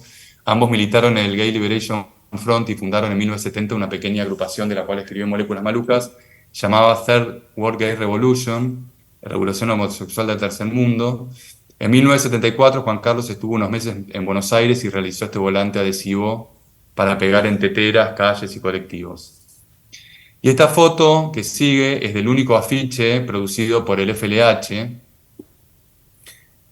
Hoy está exhibido en la muestra del Cielo a Casa, lo pueden ver, y fue pegado principalmente en la peatonal Lavalle en 1975, que fue un año terrible para las disidencias sexuales, y en enero del 76 este mismo afiche fue acompañado, fue en el mes que detienen a Perlonger. Este mismo afiche acompaña el boletín número 8, Somos. En esta foto de ahora, que le saqué a Marcelo en 2015, es durante nuestras interminables charlas, durante mis visitas de los sábados durante años, donde tengo cientos de horas grabadas con él. A medida que iba conociendo más militantes de los años 70, que también él me iba presentando, empecé a darme cuenta que nuestros archivos estaban en riesgo y que teníamos que hacer algo con todo esto. Así que a mediados de 2015 me puse en contacto con el CEDINSI, que es el Centro de Documentación de Investigaciones de las Culturas de Izquierda, pionero en el resguardo de archivos que hoy alberga documentación de todo tipo de movimientos. Y tuvimos una reunión y les prometí gestionar donaciones de distintos militantes de la disidencia sexual con el pedido especial de que se archivaran bajo un área específica de políticas sexuales y feminismos. El CEDINSI ya contaba con importantes materiales sobre feminismo y debo decir que realmente la recepción fue excelente. Enseguida me volví a reunir con Laura Fernández Cordero y empezamos a darle forma a este plan y a convocar una colectiva asesora con gente de nuestras comunidades. Así a los pocos meses nació lo que es hoy el programa Sexo y Revolución, que cuenta con más de 300.000 documentos sobre feminismos y disidencias sexuales y sigue creciendo. Bueno, Nico formó parte de esta colectiva, fue clave en el armado de Sexo y Revolución y también fue miembro de esta primera colectiva editora, ¿no? Y sigue participando. Acá les comparto dos fotos del fondo de María Elena Odone, líder del Movimiento de Liberación Femenina de los años 70. Vamos a mostrar las dos fotos que están en el CEDINSI. Y bueno, y también doné gran parte de mi archivo, que está ahora en el programa Sexo y Revolución, otra parte la tengo en archivos desviados. También hoy nos acompaña acá en el Malva Camila del Portal, que trabaja en el programa y lleva adelante el hermoso proyecto editorial independiente Viciosa Editora, que con sus publicaciones reivindica la lucha de las trabajadoras sexuales. A mí particularmente me emociona todo este esfuerzo militante que estamos haciendo muchos y muchas para recuperar y sacar a la luz la memoria política de nuestra comunidad, que de una vez por todas merecía ser cuidada y bien contada después de tanto odio, muerte y persecución. Bueno, vamos a la próxima foto. Quiero mencionar también el trabajo que hace la gente del Archivo de la Biblioteca Nacional. Acá en esta foto, que de la editorial Sarmiento, dentro de la biblioteca, vemos en la primera Marcha del Orgullo en Buenos Aires el 3 de julio de 1992 a Rafael Freda, a Carlos Jauregui, al pastor gay Roberto González y a la militante lesbiana histórica Ilse Fuscova. En archivos desviados, básicamente puedo decirle que guardo estos materiales que seguí preservando y también los que sigo adquiriendo en distintas partes, y decidí emprender un proyecto sin fines de lucro manejado de manera personalizada, en el cual en el 99% de los casos es a la distancia y comparto los materiales principalmente con gente de nuestras comunidades y aliados y aliadas. Al ser un proyecto personal me reservo el derecho a no compartir con gente que puedo considerar peligrosa para nuestras comunidades, ¿no? Para el uso de lo que le puede dar esos archivos. También los presto para muestras nacionales o internacionales, como pueden, bueno, ahora en el cielo a casa pueden ver algunos. Les muestro más ejemplos de los materiales. Esta es la foto de la primera etapa del número de la revista Militancia Lésbica Codo a Codo, de noviembre del 88. Con Melucci escribimos en Moléculas Malucas un artículo sobre esta experiencia. Esta es una foto de la tapa del periódico Homosexuales, publicado en 1973 por el grupo Profesionales del FLH, un solo número. Gran parte de esta tirada fue destruida por las maricas del grupo Eros, porque un artículo que se publicó en él, Homosexualidad masculina y machismo, reavivó las tensiones que había en el FLH en torno a la figura de la marica. Esta foto es un ejemplar de la revista Fuera, publicado por Juan Carlos Vidal y Néstor Latrónico en 1972, una tirada muy pequeña, casera, de un solo ejemplar, impreso en Brooklyn, pero afuera fue el germen del boletín clandestino Somos del FLH. O sea, miren cómo atraviesan fronteras estos materiales. De hecho, muchas imágenes se usaron para que salieron de afuera se usaron para volantes del FLH, incluso para la tapa del número 3 de Somos. En esta foto, de esta carta enviada a su hermana por Juan Carlos Vidal en Argentina, le cuenta en septiembre del 71, poco después de la disolución del Third World Gay Revolution, que están tratando de formar un grupo de artistas revolucionarios homosexuales con quienes tienen pensado editar una revista. Esta revista es afuera, a la que refiere en la carta. En esta foto vemos el boletín del Grupo Gay de Bahía de 1995, como les dije, en archivos desviados no solo de material de Argentina. Este material fue publicado en 1995 y aconsejaba cómo reaccionar a la violencia homofóbica en la calle, cómo evitar ser asesinado y cómo manejarse cuando te llevaban preso. Esta foto es de un volante realizado por el grupo, esta foto que sigue, de 24 maricas y lesbianas de la coordinadora de grupos gays que marcharon desde la Plaza Dorrego hacia Plaza de Mayo para la Asunción de Alfonsín en diciembre de 1983. Y fueron coloreando uno a uno, a mano, los volantes que repartieron mientras marchaban.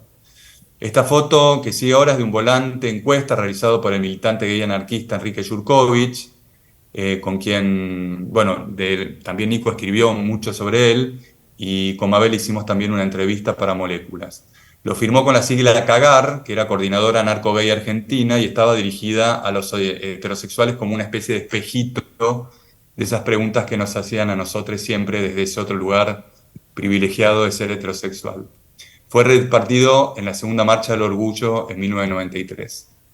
Esta foto que sigue es de un documento titulado Carta de Persona a Persona, que fue fechado en agosto de 1982, en la época justo que yo encontré ese volante en Retiro, y es la carta de una militante lesbiana dirigida a las mujeres en la que se denunciaba la situación de persecución que se estaba padeciendo. Después de mucha investigación pude confirmar la autoría de Elena Napolitano, otras de nuestras militantes que murió a los 49 años y a quien le debemos muchísimo. Pueden consultar otros materiales sobre Elena en el blog Militante de las Compañeras Lesbianas Potencia Tortillera. Es un blog online. Bueno, no es nada fácil encontrarse con este tipo de materiales porque nuestros archivos tuvieron realmente una sobrevivencia precaria si los comparamos con la de otros movimientos sociales y políticos. Una gran cantidad fue y sigue siendo tirada a la basura por considerarlos, por la familia heterosexual, una mancha para la dignidad familiar cuando muere esta persona, ¿no? Pero, por supuesto, hay excepciones. Hay archivos que fueron rescatados gracias a familiares que, por suerte, tienen otra postura. También existió la destrucción personal de los archivos, la vergüenza, el terror durante las dictaduras militares y también la AAA, claro. Esta foto, por ejemplo, que sí ahora, es de un documento del FLH de febrero de 1975 en respuesta al artículo genocida de la revista El Caudillo, que llamaba A la matanza de homosexuales, que se tituló Acabar con los homosexuales. El título parece joda, pero es real. Y el FLH lo fotocopió y reporteó junto a este documento. Ahora voy a citar un ejemplo sobre la destrucción personal. No sé si tengo tiempo, Verónica, de citar brevemente una memoria o una entrevista. Bueno, si es breve, dale. Sí, sí. Ahí le estoy mirando a Me Abel a ver pasé qué me ya. dice. Bueno, Estamos ahí, dale. bueno, no, porque Sí. es un extracto de una entrevista que me parece que es ilustrativo y Sí, sí, representa por un poco favor, esto que aparte ocurre. está súper interesante, por favor.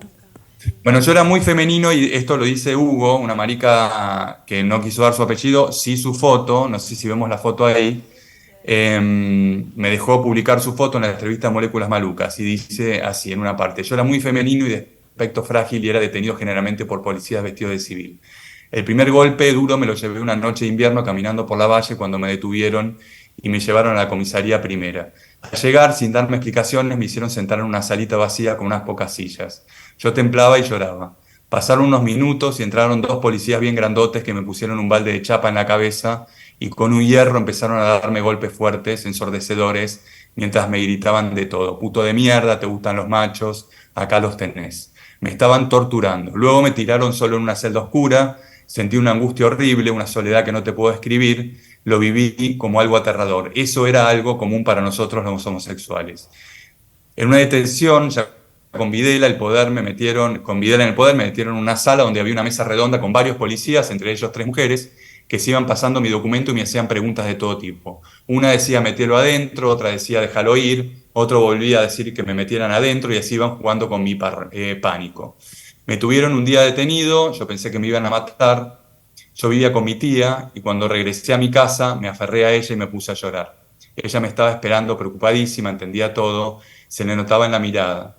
Me hizo un té, nos sentamos y mientras me lo contaba, me agarró la mano y me consoló en silencio. abandonar el país de incógnito luego que secuestraran a un compañero periodista. Se fueron a España a comienzos de 1977. Un par de meses antes, muy preocupado, Héctor me dijo que él también podía estar fichado y corría peligro y le preocupaba mucho seguir conservando su archivo del FLH. Le ofrecí guardarlo en mi departamento por un tiempo, me entregó todos los materiales, unas 4 o 5 cajas repletas de papeles, con sus anotaciones de la fundación del FLH, las actividades diarias, los proyectos por hacer y materiales por Somos. Yo escondí todo en roperos de mi casa. Al poco tiempo, cuando los allanamientos de los militares iban en aumento, yo estaba lleno de antecedentes por la cantidad de veces que había caído preso. Héctor de España me pidió que destruyera inmediatamente todo, porque podía ponerme en peligro no solo a mí, sino a los contactos que aparecían en los papeles. De a poco, con muchísima pena, fui quemando en la bañadera absolutamente todos esos materiales y los míos también. Unos cuantos tenían mucha importancia para mí, llenos de recuerdos donde estaban todas las maricas. Hace 16 años, ahora termino, tuve un tumor en la próstata y volví a terminar y a tirar mis papeles. Unas 7 bolsas de consorcio repletas con fotos mías en las comparsas, papeles personales, recortes de revistas que guardaba. Lo hice porque pensé que mi familia entraría a mi casa cuando me muera y al ver todo dirían, mira las cosas que guardaba este maricón. Como verán, este tipo de testimonios representan un dolor punzante en nuestra memoria sentimental y tienen resonancias especiales para quienes las vivimos de cerca. Por eso creo que es importante que haya siempre personas LGBT involucradas en los cuidados de nuestros archivos. Bueno, hay un montón de fotos más que no las paso, ¿no? Hay una foto de la rompecoche que me gustaría mostrar, en la foto 37, Pancho. Y no sé si se ve ahí. Sí, sí, Ivana sí. le hizo una gran entrevista a Marcela la Rompecoche, una travesti maravillosa que representa la resistencia travesti. La entrevista fue publicada en Moléculas Malucas. Y ahora quiero cerrar con una foto de 2 personas que fueron muy importantes en mi juventud y en mi vida, Bárbara Bianca Labog y Brenda Vanderbilt, en 1999, en esta foto, en el Palacio Asina, una foto que sacó Leonor Caraballo. La editorial Caracol de Nico Cuello y Santiago Villanueva publicó el año pasado un hermoso libro con obras de Bianca y la transcripción de mis charlas con ella antes de morir. Con Brenda hablé hace muy poco, creo que hoy está ahí en la charla en el Malva. Y termino agregando que yo veo el archivo también como un eco de voces lejanas que nos cuentan no solo cómo nos persiguieron y encarcelaron por nuestra desobediencia, o cómo nuestras familias nos echaban de nuestra casa, sino también cómo resistimos, cómo nos reíamos, cómo deseábamos, cómo girábamos y cómo gozábamos con nuestros modos trolos.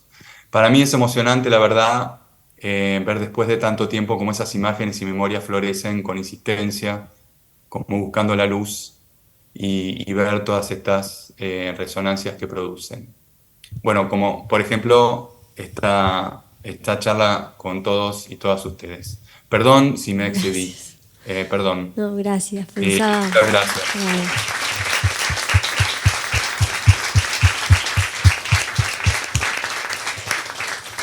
Pensaba en los murmullos que hablaba Foucault, ¿no?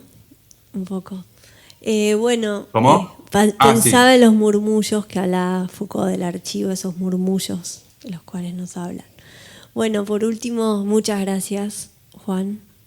Vamos a escuchar Gracias. a Nico Cuello. Te damos la palabra.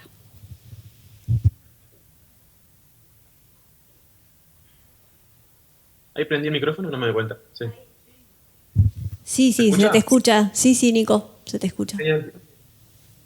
Ahí va. Buenísimo. Voy a poner el relojito. Y nada, primero eso, agradecer, igual que Juan, agradecer la oportunidad de compartir esta mesa, pensando algo que también siento que, bueno, un poco ya lo fuimos escuchando en todas las presentaciones, que es esta dimensión apasionada del reunir, la práctica así profundamente emocional y el apego neurótico, enloquecedor, que también mencionaban recién sobre lo que implica hacer un archivo, crear una colección, y también un poco los matices. Muchas gracias a Vero en particular, a Belén también por la asistencia y por la invitación. Y bueno, un poco contar, preparé un texto muy corto sobre una observación y una pregunta que tuve después de visitar la muestra del cielo a casa. una impresión que me llevé en el momento, después de ver un poco la construcción museográfica o el tipo de epistemología que en realidad estaba concentrada en esta idea sobre las culturas materiales y cómo van tocando, ¿no?, la noción de colección o la noción de archivo. Pero también un poco como para introducir mi trabajo, yo soy historiador del arte, hace bastante tiempo que vengo de forma autónoma vinculándome con la noción de archivo, en particular con la práctica del archivo. Yo llego a mi lugar como archivista, yo me identifico como un archivista todavía amateur, porque reconozco que en el amateurismo que hay una condición de singularidad que me interesa conservar, también porque entiendo que mi posición como un archivista amateur también hace una relación y trae a luz y vuelve explícita la condición de precariedad a partir de la cual yo construyo mi propia colección personal. Hoy tengo un archivo personal en casa que es una reunión de cientos y cientos de documentos que he construido, digamos, prácticamente sin fondos económicos, prácticamente sin recursos, por lo general a partir del intercambio, por lo general con la asistencia, la ayuda y el cariño de todos los amigos y las amigas libreras que reconocen un poco la pasión y nos hacen precio cuando compramos revistas. Para mí la noción de amateurismo dentro de mi propia práctica de archivo también tiene que ver con asumir que existen modos de la condición de lo archivable que son minoritarias y que a mí me interesa conservar como minoritarias. Me interesa conservar un posicionamiento y una enunciación del archivo por fuera de la profesionalización, por fuera del orden, por fuera de la coherencia, por fuera de la idea de totalidad, de la idea de lo completo, de la idea de lo coherente, de la idea de lo unidireccionado. Y también me interesa reservar cierta noción de creatividad caótica en cómo construyo mi propio archivo, que por lo general está concentrado en prácticas artísticas y formas de imaginación contracultural queer en Argentina desde el 83 en adelante, prácticamente concentrada en la contracultura punk, pero específicamente en la contracultura punk creada por personas queer y por personas trans en los últimos 15, 20 años, ¿no?, que es donde tengo el mayor foco de producción hecho.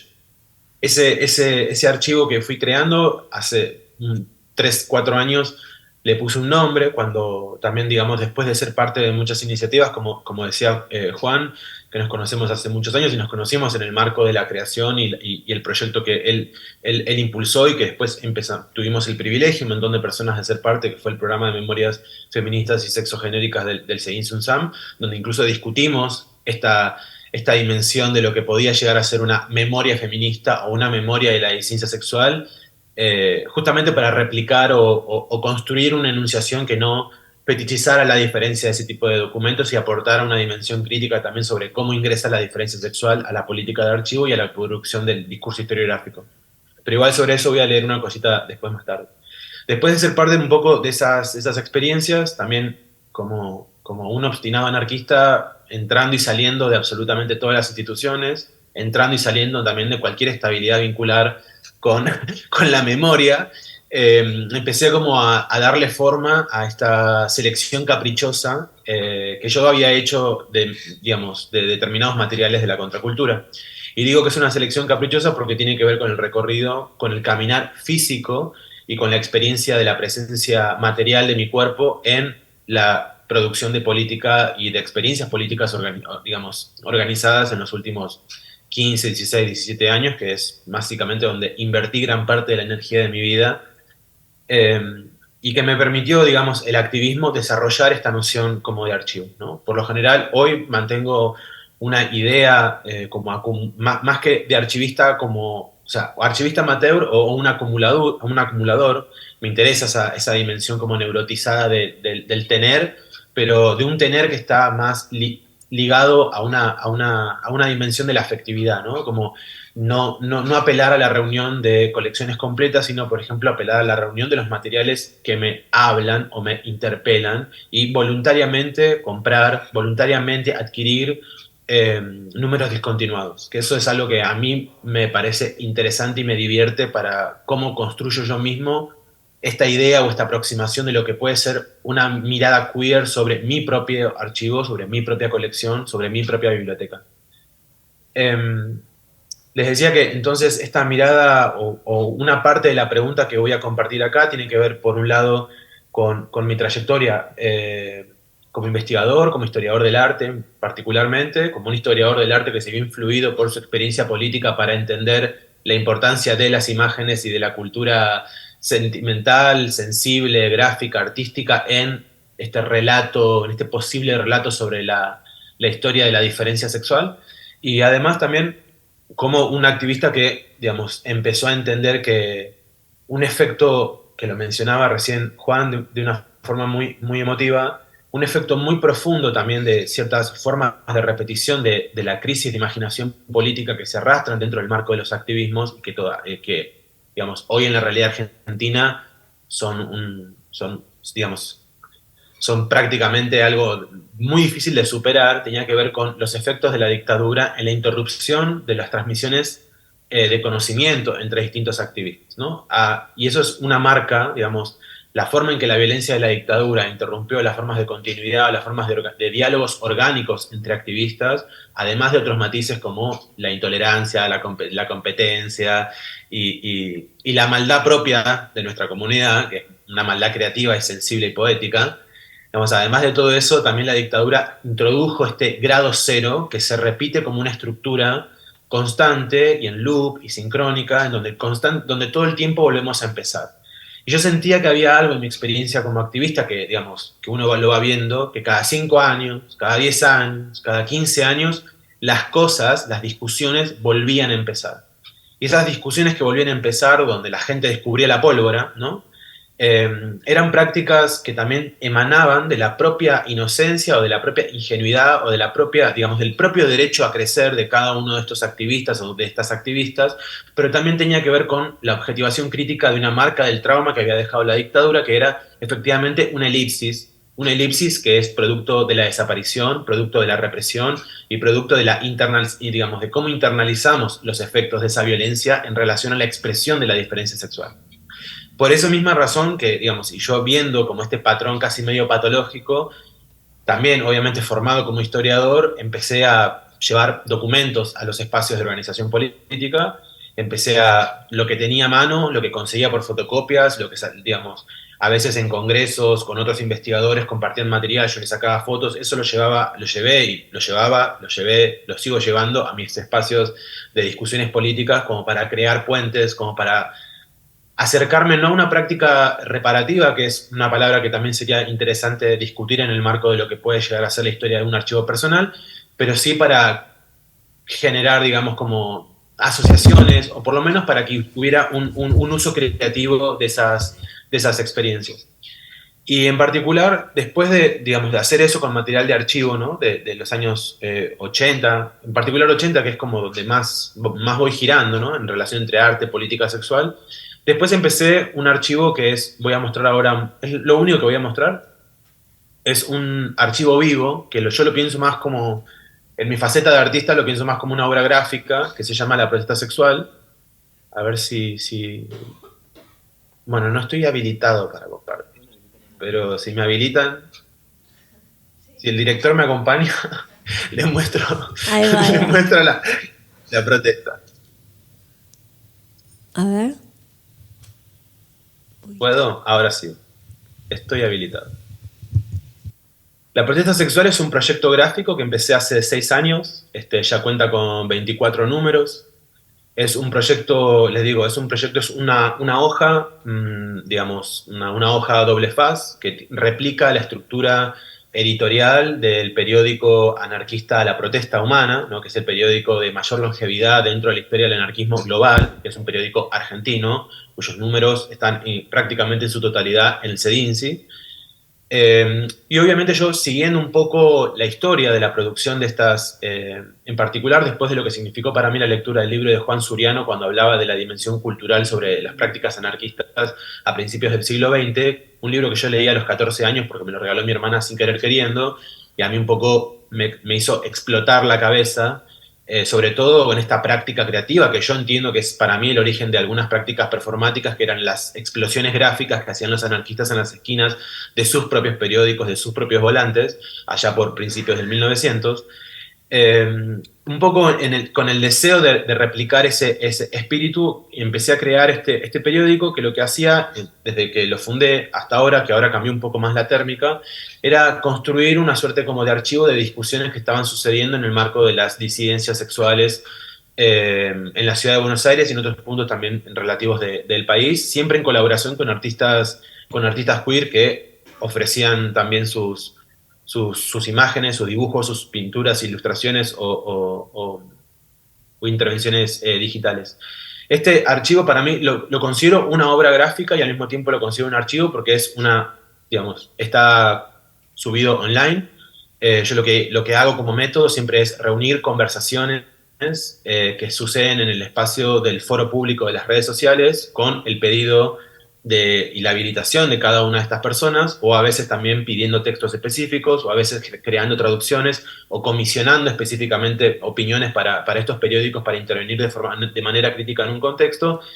Y lo que hacía era armando, siguiendo, digamos, copiando ese diseño de principio del siglo XX de las publicaciones anarquistas y liberándolo de la misma forma que lo hacían los anarquistas, tirándolo en la calle en situaciones en movilizaciones sociales muy, muy concretas. Y lo que hago es, obviamente, crear este archivo, que es un archivo relativamente público, o sea, no relativamente público, es público porque está colgado en internet, pero bueno, solamente se accede a través del link que tengo yo y que voy compartiendo muy a poco, pero es un archivo que está digitalizado y que está disponible para su reproducción, ¿no? Entonces, cada uno de estos 24 números, las personas pueden entrar y además de leerlo, reponiendo, ¿no? Obviamente, digamos, cada uno de estos números repone discusiones concretas de determinados años, que creo que van del 2015 para acá. Además, la gente lo puede imprimir y también queda liberado para la edición, reproducción y comercialización ajena, si es que alguien lo quiere, y ha sido parte de muchísimas ferias y ha sido parte de la práctica editorial o de la distribución editorial de distintos puntos en América Latina. Para mí este archivo, como esta obra, es como lo que resume más estas discusiones internas, ¿no? Que para mí quería mostrarlo específicamente por eso, porque de alguna manera es un proyecto que concentra o que creó un archivo, ¿no? Un archivo muy caprichoso sobre la conversación íntima, que es una forma también de despejarme o homologar esta pregunta por el archivo personal. Pero obviamente, digamos, en relación a esta experiencia, que es una experiencia sesgada, es una experiencia donde voy, digamos, reproduciendo un tipo de lectura o un tipo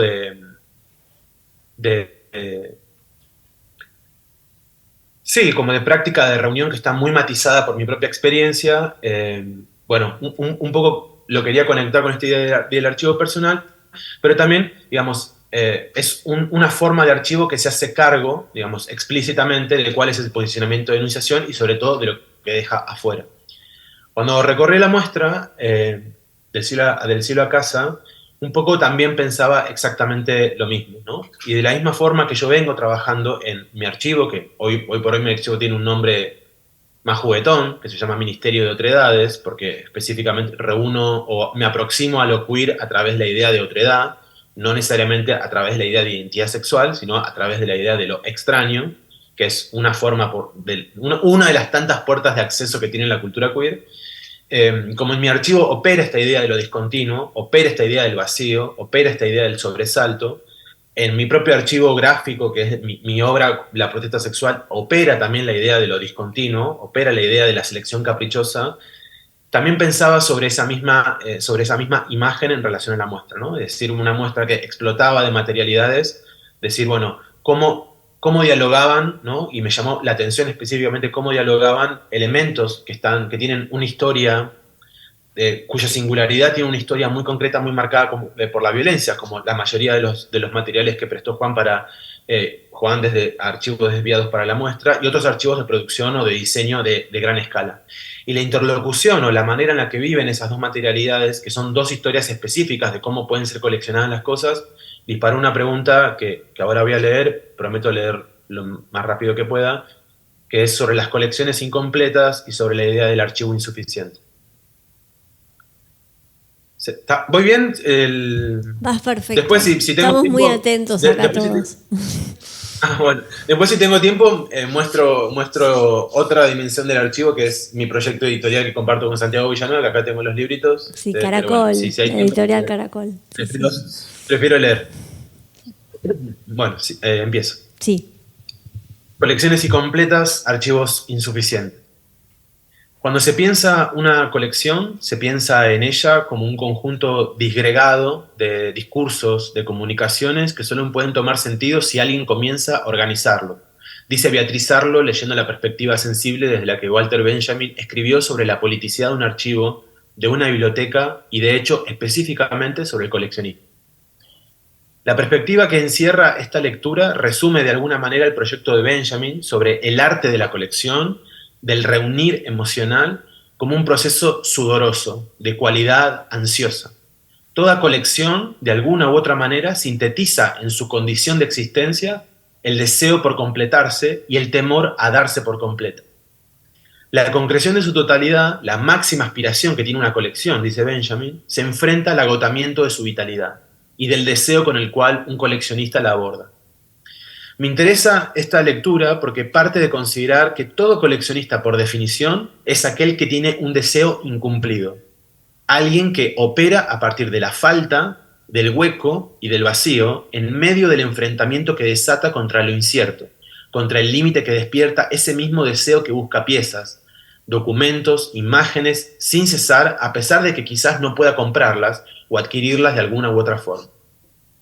Este fenómeno es identificado como una tendencia utópica, una forma muy bonita de nombrar ese deseo coleccionista que nunca se va a terminar de colmar, ese vacío que asalta a la colección, a la que siempre le falta algo, a la que siempre le preocupa lo próximo, esa que está obsesionada de alguna forma por diluirse en la materialización de esta contención absoluta. Esta tendencia a la totalidad, dice Sarlo, que dice Benjamin, es imposible bajo las condiciones que propone el capitalismo como un sistema de intercambio cultural estructurado justamente bajo la lógica de la rentabilización del acceso restringido, de la privatización y de la instrumentalización exotizante de lo irrepetible auratizado.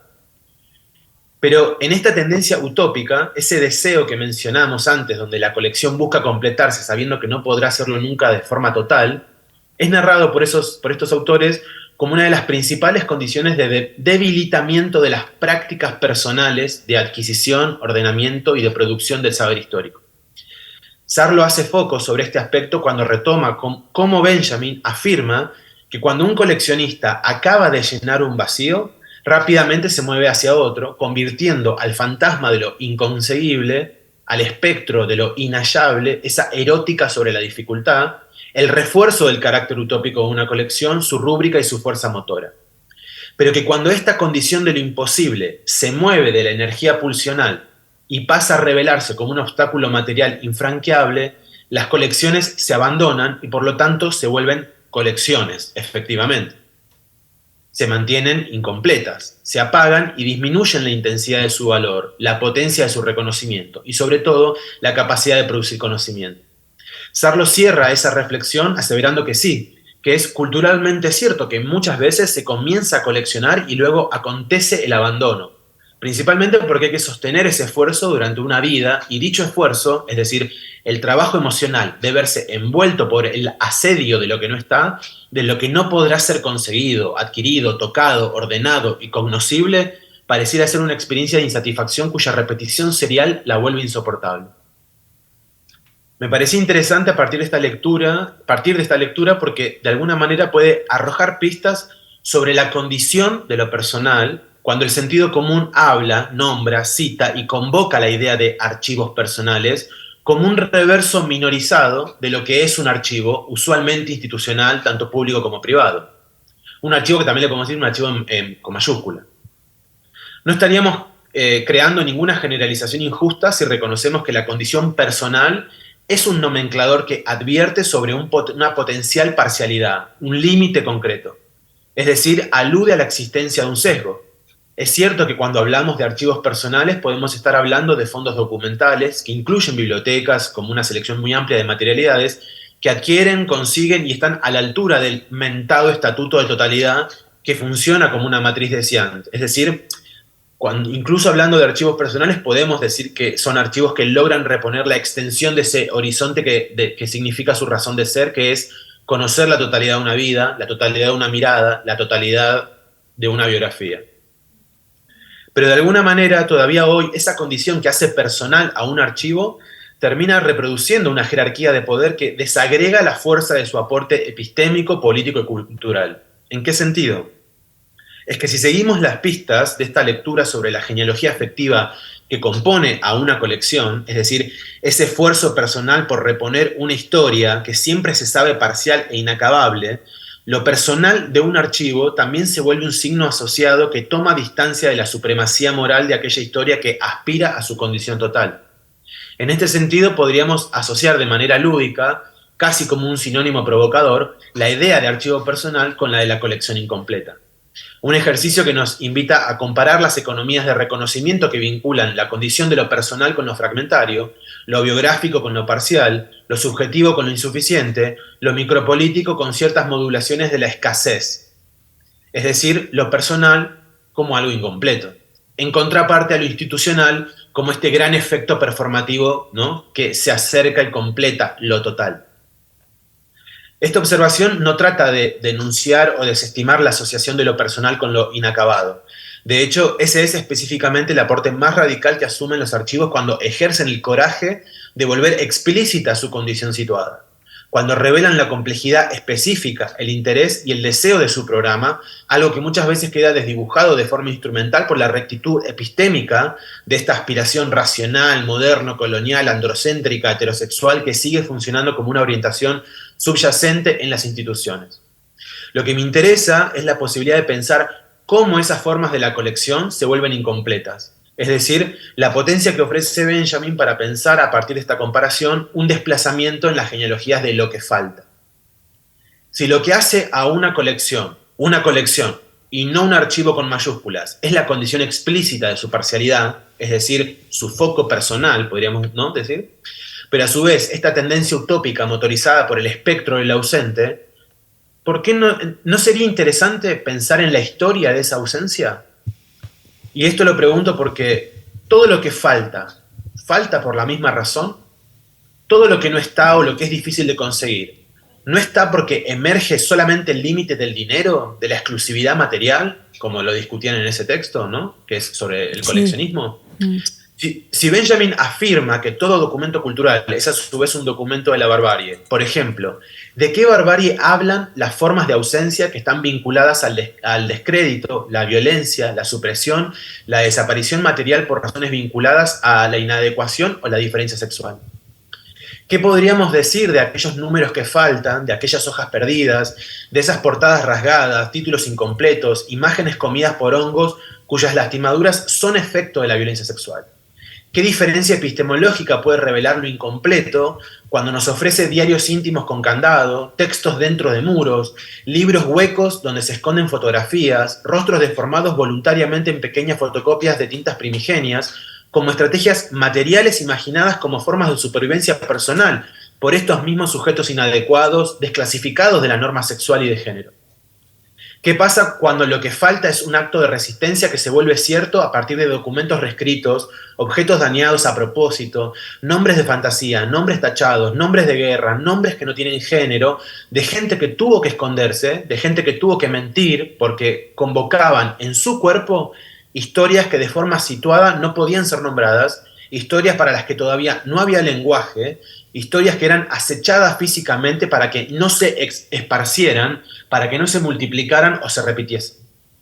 ¿Qué pasa con esa ausencia, con esa presencia inaprensible que supone lo efímero como evidencia, como una marca sobre vidas cuyas diferencias sexuales se volvieron el motor para su exterminio material y de las cuales solo quedan rumores, chismes, relatos imposibles de comprobar? En este punto podemos decirle gracias a Benjamin por regalarnos la promesa de lo ausente como un espacio para entender la condición amenazada de toda colección, pero también tomar una distancia productiva y discutir sobre la consecutividad del abandono que supone ese desafío. Toda colección, cuando comprueba su incapacidad de ser completada, ¿se vuelve un objeto de descarte? ¿Se vuelve un motivo de abandono? Los archivos de la diferencia sexual, es decir, archivos que se vuelven personales porque además se ordenan en torno a un rasgo revelado de la intimidad, como son las prácticas sexuales, la identidad de género, la orientación sexual, parecieran decirnos otra cosa, no solo porque explican la diferencia de lo que no está de otra forma, sino porque articulan en torno a esa diferencia otro horizonte de deseo. De hecho, si observamos a lo largo de proyectos recientes que abordan esta especificidad, podemos ver que una parte importante, como archivos desviados, como fue Moléculas Malucas, como el programa de memorias sexopolíticas, como el archivo del insulto en México, como un montón de prácticas, como el archivo de culturas subterráneas que sostuvimos con Pat Pietrafesa y Memoria Trans, podemos ver que una parte importante de las iniciativas autónomas de archivo vinculadas a la diferencia sexual articulan una idea otra de archivo para contener y preservar la especificidad de lo que puede ser una vida queer, para conservar tanto el desorden como la indignación, la historia del dolor y las pérdidas que la estructuran, la convivencia entre lo ordinario y lo conocido, los anacronismos históricos que desafían incluso el principio de identidad que los ordena y las tensiones que suponen el tiempo social de lo correcto y lo posible.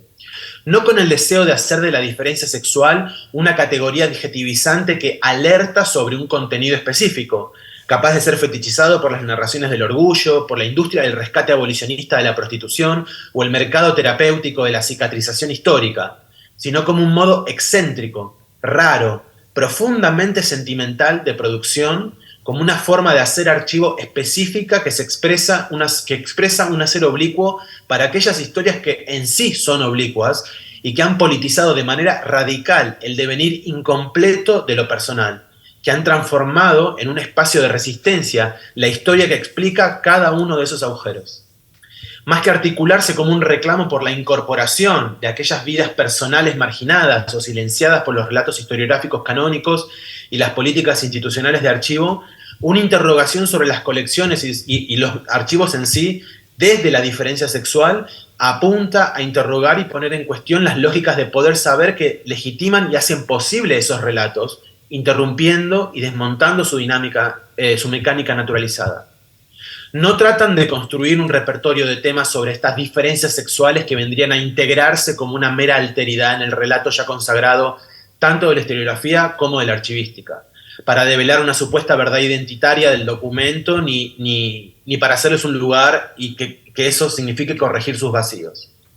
Se trata de archivos que desde distintas estrategias hacen del incompleto, hacen de la falta, de la ausencia, una razón de ser, un espacio de sostén y de creatividad nominal, un nuevo lugar de enunciación que abraza la insatisfacción como renuncia voluntaria a lo total, como un gesto ético que no pretende orientarse por este deseo de corrección, de totalidad y transparencia, sino que recurre a esos mismos desvíos materiales, a esas torceduras de la violencia, a los tropiezos, las interrupciones, las imágenes descontextualizadas, para evitar la clausura exitosa, la superación pacífica y sin conflicto que la diferencia de nuestros cuerpos y de nuestras historias personales suponen ante una normalidad sexual cuya agresividad se mantiene cada día más viva. Archivos que no hacen de lo incompleto, es decir, de ese exceso inoperante que supone lo personal, el motivo de un abandono, sino todo lo contrario. Objetivan críticamente el motivo del ausente desde una perspectiva estructural, convirtiendo el juicio de la insuficiencia en el lenguaje sensible con el que expresan de forma apasionada un deseo insatisfecho de memoria, de reparación y de justicia. Gracias. Gracias.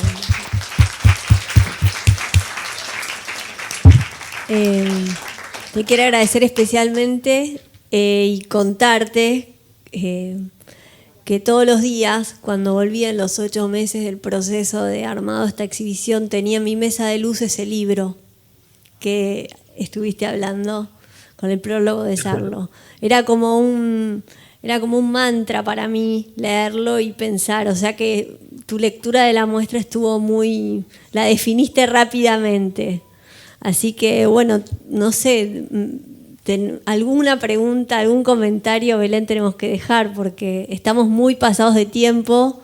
Viene ahora la mesa de archivos de artistas, pero me gustaría que haya algún comentario en la sala de estas 4 magníficas exposiciones. ¿Alguien quiere hacer un comentario o una charla, algo breve?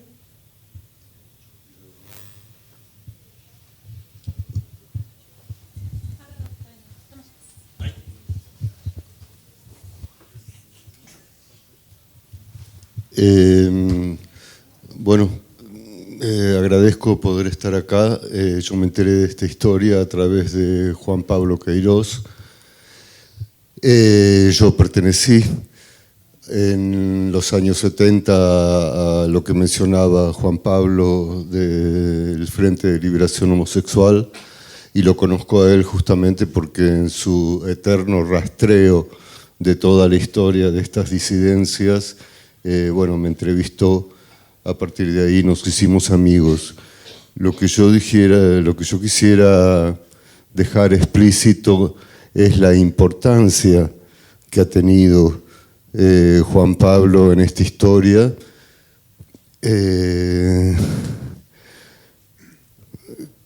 Como dicen los franceses, realmente si no existiera habría que inventarlo, porque no teníamos nada.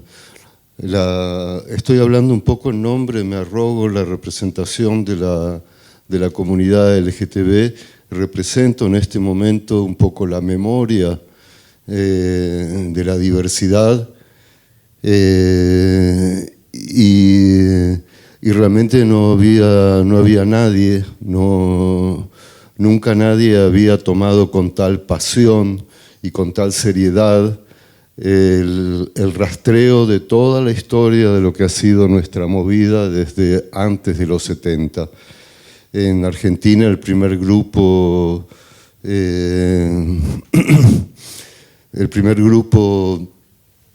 que se funda es el de Héctor Novitarte, antes de Stonewall en Estados Unidos, que fue una rebelión sumamente importante para toda nuestra historia. Y desde aquel momento hasta la actualidad, Juan Pablo se ha encargado de rastrear toda nuestra historia, y lo fundamental que es. A través de ello comprendí lo importante que eran los archivos, el valor de los archivos que ha rescatado, que ha recorrido caminando avenidas y demás para ubicar a determinada persona y rescatar a último momento archivos materiales que la familia, no por mala onda, pero no sabía qué hacer con eso, los estaban por tirar. Y Juan Pablo, bueno, los rescató para nuestra gloria.